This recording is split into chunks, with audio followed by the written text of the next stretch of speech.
Hello बच्चों, आज मैं क्लास 10th के पॉलिनोमियल चैप्टर का एक और टॉपिक मैं बताने जा रहा हूँ। तो टॉपिक का नाम है relation between zeros and coefficient of polynomial. तो जीरोज जो क्वाड्रेटिक पॉलिनोमियल या फिर पॉलिनोमियल के जो जीरोज होते हैं, तो उस जीरोज और इक्वेशन के कोफिशिएंट में क्या रिलेशन होता है उसको बारे में बताने जा रहा हूँ। ठीक है, तो मान लीजिए मेरी एक क्वाड्रेटिक इक्वेशन है x square plus b x plus c. ठीक है, ये क्वाड्रेटिक इक्वेशन है, इक्वल्स टू मैं पी ऑफ एक्स मान लेता हूँ जो कि 0 के बराबर होगा। ठीक है, तो अब बात आती है कि आपको फिर से रिवाइज करा दे रहा हूँ कि जीरोज क्या होते हैं। जीरोज क्या होते हैं कि किसी भी इक्वेशन का कैमरा हिल गया। किसी भी इक्वेशन में जो वेरिएबल्स होते हैं, जैसे ये वेरिएबल है, ये वेरिएबल है, ठीक है, ये क्या है, कांस्टेंट है, इनकी वैल्यू नहीं बदल सकती लेकिन इनकी वैल्यू बदल सकती है।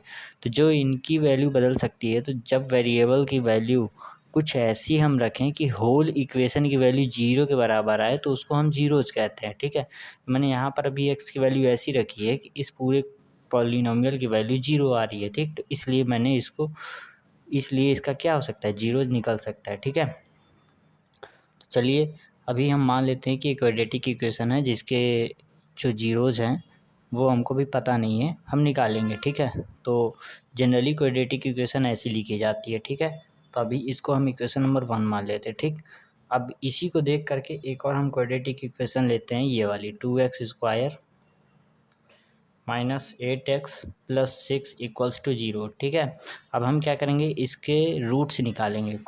रूट्स और जीरोस दोनों सेम होते हैं। ठीक है, रूट्स ये जीरोस का एक नया नाम है। ठीक है, जो कि आपको सुनने को मिला है। ठीक, चलिए अब हम क्या करेंगे, इसके रूट्स निकालेंगे और जीरोज निकालेंगे। कैसे निकालेंगे, तो इसके लिए आपने क्लास 9th में एक मेथड पढ़ा होगा जिसको कहते हैं फैक्टराइजेशन मेथड। ठीक है, उसको कैसे यूज़ करते हैं, उसको यूज़ करने के लिए आपको सबसे पहले इन दोनों का मल्टीप्लाई कराना पड़ेगा। तो 6 इंटू 2 क्या हो गया, 12। ठीक है, लेकिन एक्स स्क्वायर भी है तो 12x स्क्वायर आ गया। ठीक है, इन दोनों का हमने मल्टीप्लाई किया तो 12x स्क्वायर आ गया और 8x। ठीक, तो हमको दो नंबर ऐसी सोचनी है जिनको प्लस या माइनस करने पर 8 आए लेकिन मल्टीप्लाई करने पर 12 आ जाए। ठीक है, तो हमको कुछ ऐसी नंबर सोचनी है, तो आप भी सोचिए क्या हो सकती हैं, आप बताइए।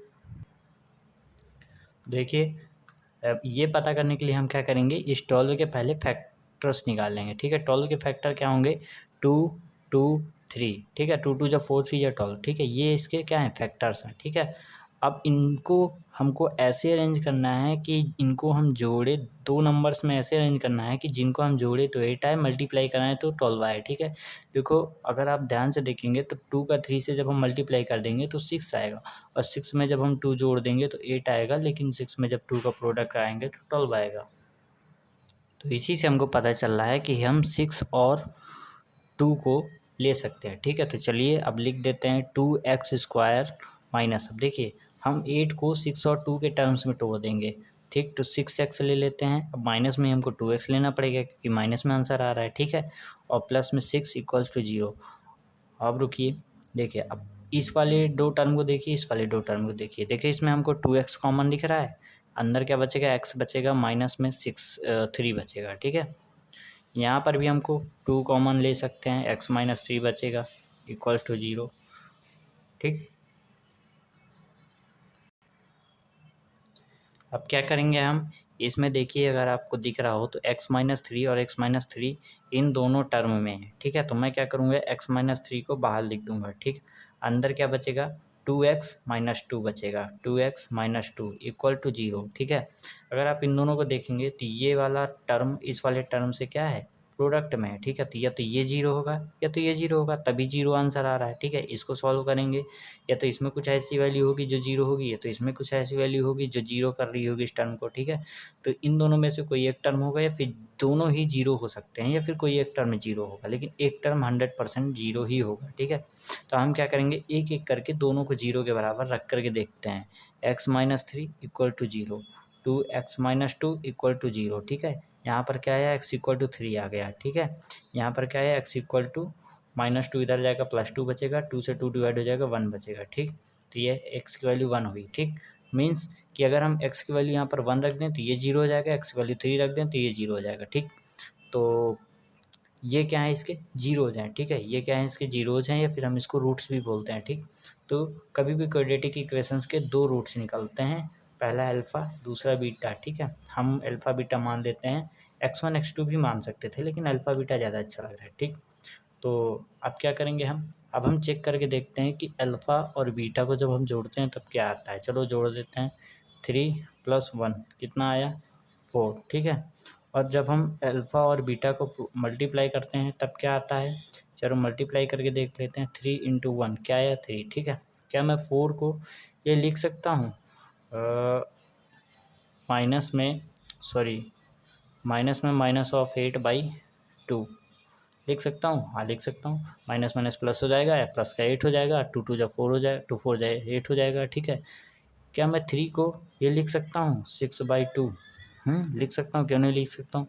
अगर आप इक्वेशन पर नज़र डालें तो -8 कौन सा टर्म है इसका, देखो ए पहला टर्म होता है, बी दूसरा, सी दूसरा, तो -8 कौन सा टर्म है, दूसरा बी।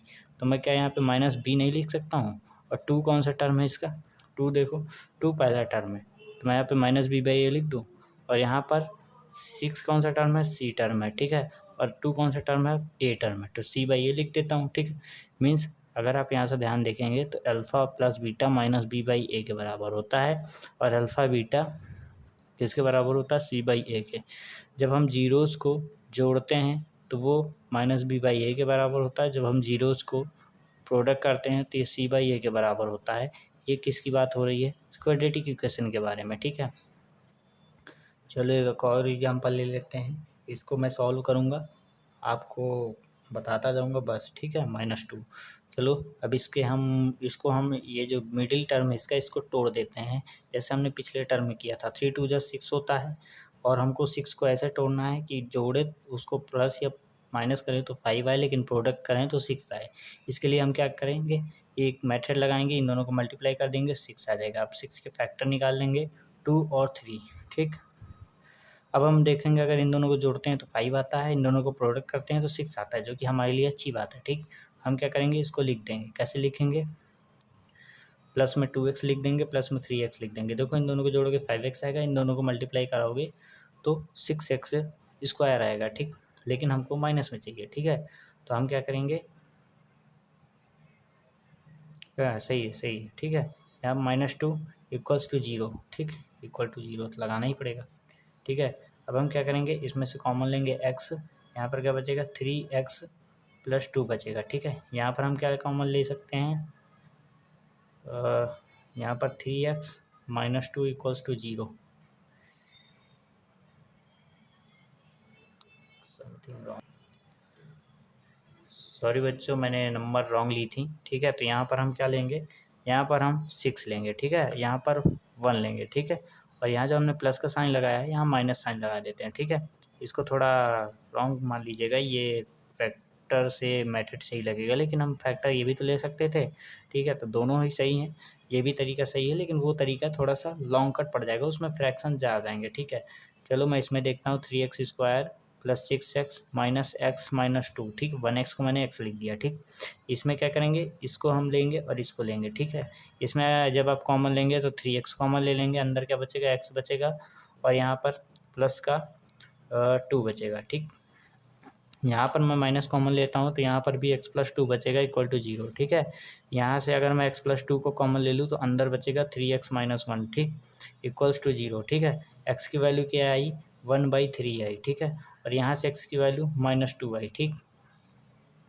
अब हम क्या करेंगे, इन दोनों को जोड़ करके देखेंगे, ठीक है। चलो 1/3 + 2, ठीक। जब हम जोड़ेंगे तो यहाँ पर क्या आएगा, -5/3, ठीक। और जब हम इन दोनों को प्रोडक्ट करेंगे तो क्या आएगा, -2/3, ठीक है।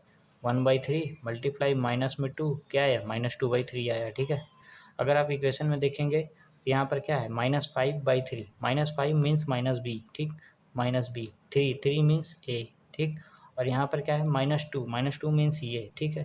तो यहाँ पर क्या है, c है, और 3 क्या है, a है, ठीक है। तो यहाँ पर फिर से प्रूफ हो गया कि जब हम सम करते हैं किसी भी इक्वेशन के किसी भी क्वाड्रेटिक इक्वेशन के जीरोज़ का तो वो माइनस बी बाई ए के बराबर होता है, और प्रोडक्ट करते हैं तो सी बाई ए के बराबर होता है। ठीक है, तो आज तक के लिए बस इतना ही, और मेरी शॉर्ट्स वीडियो देखते रहिएगा, उसमें बहुत सारे मैं क्वेश्चंस कराता हूँ।